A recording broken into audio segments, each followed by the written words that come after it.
പിതാവിൻ്റെയും പുത്രൻ്റെയും പരിശുദ്ധാത്മാവിൻ്റെയും നാമത്തിൽ ആമേൻ. എൻ്റെ പ്രിയപ്പെട്ടവർ, ഇന്ന് ഏപ്രിൽ 6 തിങ്കളാഴ്ച. അമ്മേ പരിശുദ്ധ അമ്മേ, അമ്മേ പരിശുദ്ധമേ, ദൈവമാതാവേ, കൃപാസനത്തിലൂടെ ഞങ്ങളുടെ ദേശത്തിനും അമ്മ മധ്യസ്ഥം തേടി തന്ന എല്ലാ അനുഗ്രഹങ്ങൾക്കും കൃപകൾക്കും ഞങ്ങളിപ്പോൾ ഹൃദയം നിറഞ്ഞ നന്ദി പറയുന്നു. അമ്മേ പരിശുദ്ധമേ, ദൈവമാതാവേ, 2004 ഡിസംബർ 7 ഉച്ചകഴിഞ്ഞ് 2:30 കൃപാസനത്തിൽ സംഭവിച്ച അമ്മയുടെ പ്രത്യക്ഷപ്പെടലിനെ കുറിച്ച് തിരുസഭയ്ക്ക് സമർപ്പിച്ചിരിക്കുന്ന പഠനരേഖകളുടെ മേൽ സഭാത്മകമായ പഠനം ആരംഭിക്കുവാൻ ഞങ്ങൾ പ്രാർത്ഥിക്കുന്നു.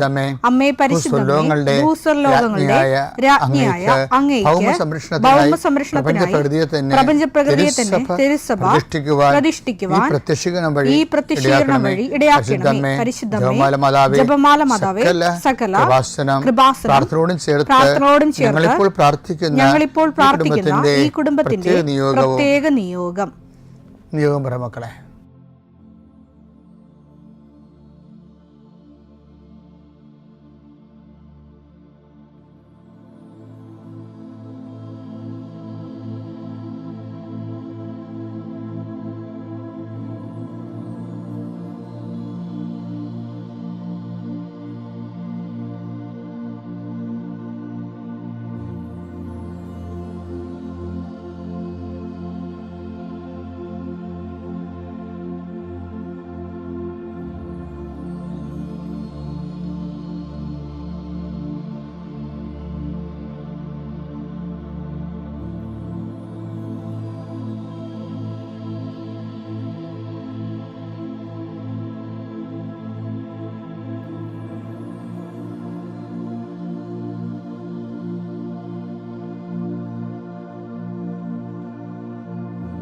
അമ്മയുടെ പ്രത്യക്ഷീകരണത്തിന്റെ ഈ അനുഗ്രഹവേളയിൽ ഞങ്ങൾക്ക് സാധിച്ചു തരുവാൻ കനിയണമേ.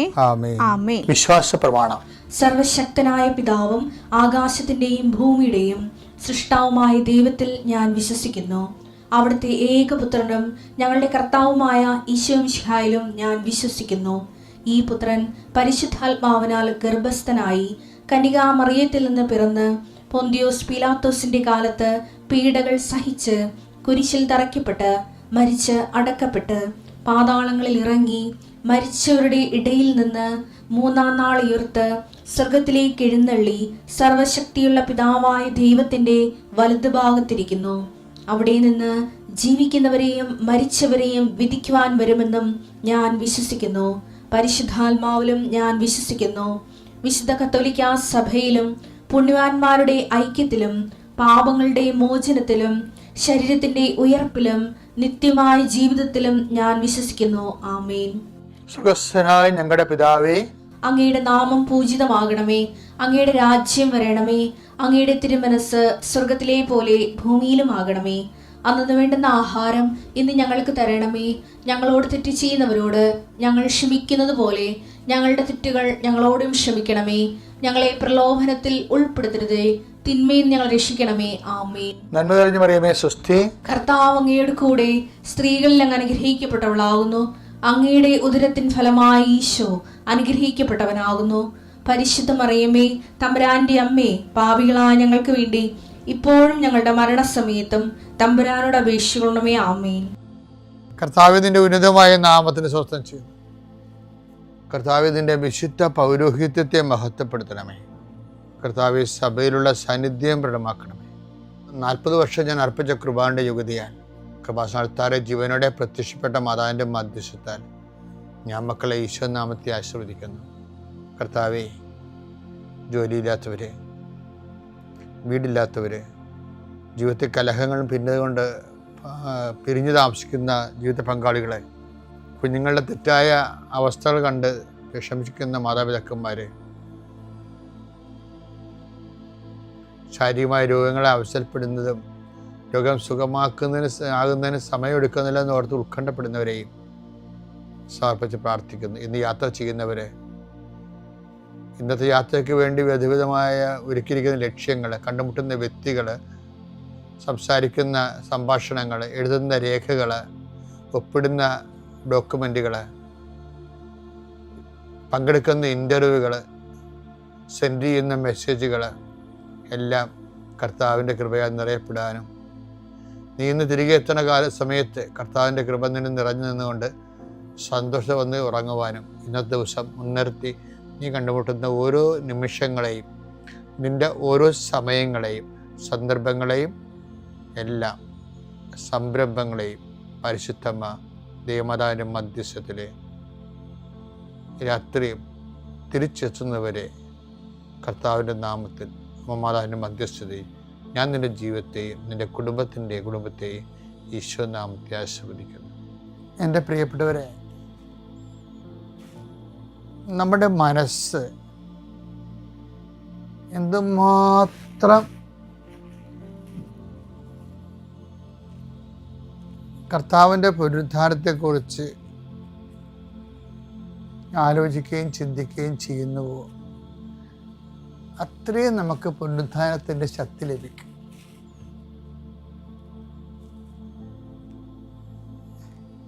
ശരിക്കും നമ്മുടെ സഭയിൽ വന്നിരിക്കുന്ന ഒരു സങ്കടകരമായ അവസ്ഥ എന്താണെന്നറിയാമോ? നമ്മൾ ഈ നോൻപിന് നോൻപ് തുടങ്ങുമ്പോൾ തന്നെ കുരിശും പിടിച്ച് പറമ്പിലേക്ക് ഇറങ്ങും. പിന്നെ കുരിശിൻ്റെ വഴി യാത്രകളെല്ലാം നമ്മൾ പാപപരിഹാരത്തിനായിട്ട് നടത്തും. അത് ആത്മാർത്ഥത്തോടെ തന്നെ നമ്മൾ ചെയ്യണത്. അതിലൂടെ വലിയ അനുഗ്രഹങ്ങൾ നമുക്ക് കിട്ടുന്നുണ്ട്. പിന്നെ നമ്മൾ വലിയ വ്യാഴാഴ്ചയ്ക്ക് വരുമ്പോൾ അന്നത്തെ പരിശുദ്ധ കുർബാന സ്ഥാപനവും അത് വലിയ ഭക്തിനിർഭരമായ അഭിഷേക നിറയണ ഒരു ആഘോഷമാണ്. പിന്നെ അന്നത്തെ അന്നത്തെ ആരാധന അതായത് നമ്മൾ അച്ചടക്കത്തോടുകൂടിയാണ് നമ്മളെല്ലാം ചെയ്യണത്. പിന്നെ ദുഃഖവെള്ളിയാഴ്ച പറയാനും വേണ്ട. ഞങ്ങളുടെ കുഞ്ഞുനാളിലൊക്കെ ദുഃഖവെള്ളിയാഴ്ച മണ്ണിപ്പോലും പിള്ളേരെ കൊണ്ട് വരച്ചാൽ അപ്പന്മാർ ഓടിച്ചു വരുന്നു. മണ്ണി വരച്ച ചോര, കർത്താവിൻ്റെ ചോര വരുമെന്ന് പറഞ്ഞ് പേടിപ്പിക്കുന്നു നമ്മളാണ്. അത്രയും ഭവ്യതയോടെയാണ് ദുഃഖവെള്ളിയാഴ്ച എല്ലാം പാലിച്ചു പോകുന്നത്. പള്ളിയിലാണ് ചെല്ലുമ്പോൾ അതിനേക്കാൾ ഭീകരമായ, അതിനേക്കാൾ സങ്കടകരമായ യാഥാർത്ഥ്യങ്ങൾ. കുരിശുമുത്തലൊക്കെ വല്ലാത്ത അനുഭവങ്ങളാണ്. ആ കർത്താവിനോടുള്ള സ്നേഹം നമുക്ക് ഫീൽ ചെയ്യുന്ന ഒരു സമയമാണത്. പിന്നെ നഗരി കാണിക്കൽ, ഇതെല്ലാം കൂടി വന്നിട്ട്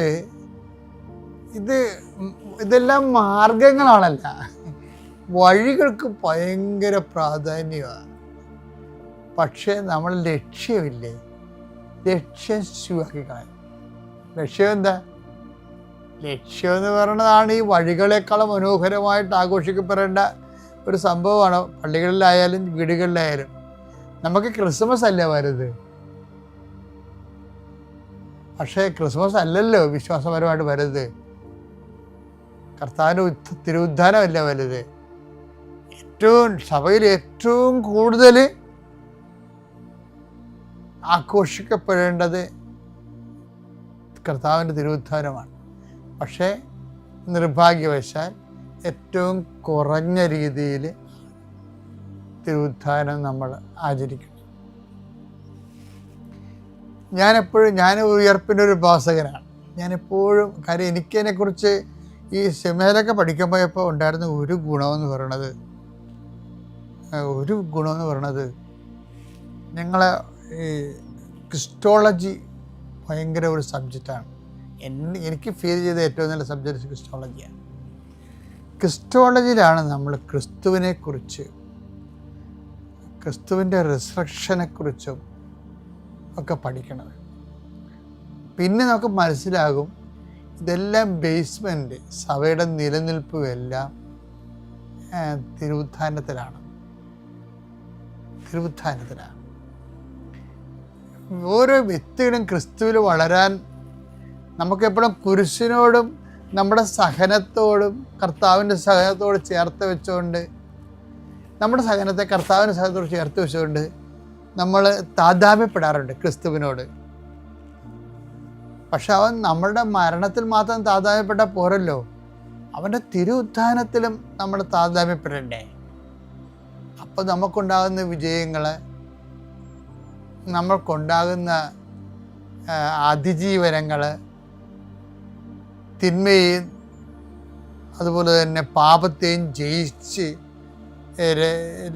അതായത് കഠിനമായ സഹനത്തിലൂടെ പാപ സാഹചര്യങ്ങൾ ജയിക്കണൊക്കെ ഉത്ഥാനമാണ് ശരിക്കും. അപ്പോൾ നമ്മൾ കർത്താവിൻ്റെ തിരുവുത്ഥാനത്തോടാണ് ഐക്യപ്പെടുന്നത്. അപ്പോൾ ഈ പാപത്തിനെതിരെയുള്ള പോരാട്ടം രക്തച്ചൊരിച്ചിൽ വരെ ആയിട്ടില്ലല്ലോ എന്ന് പറയുമ്പോൾ പാപമാണ് വില്ലനെന്ന് പറഞ്ഞിട്ട് കാര്യമില്ല. പ്രധാനപ്പെട്ട പ്രമേയം പാപമല്ല, തിരുവുത്ഥാനമാണ് പ്രധാനപ്പെട്ട പ്രമേയം. നമ്മളെപ്പോഴും നമ്മൾ ആരുടെ സാക്ഷിയാണ്? കർത്താവിൻ്റെ ഉയർപ്പിൻ്റെ സാക്ഷികളാണ്. അതെന്താ കാര്യം? അപ്പോസ്തലന്മാർ ധൈര്യത്തോടെ ഇറങ്ങി പ്രവർത്തിച്ചതിൻ്റെ പ്രധാനപ്പെട്ട കാര്യം അവർ ഉയർത്തെഴുന്നേക്കുമെന്നുള്ള നല്ല ബോധ്യമാണ്. കാര്യം ഉയർത്തെഴുന്നേറ്റ കർത്താവിനെ അവർ കണ്ടതല്ലേ, അവർ തൊട്ടതല്ലേ, കർത്താവിൻ്റെ കൂടെ ഭക്ഷണം കഴിച്ചതല്ലേ. അപ്പം അതെല്ലാം ഓർക്കുമ്പോൾ അവർക്ക് വല്ലാത്ത ആവേശമായിരുന്നു.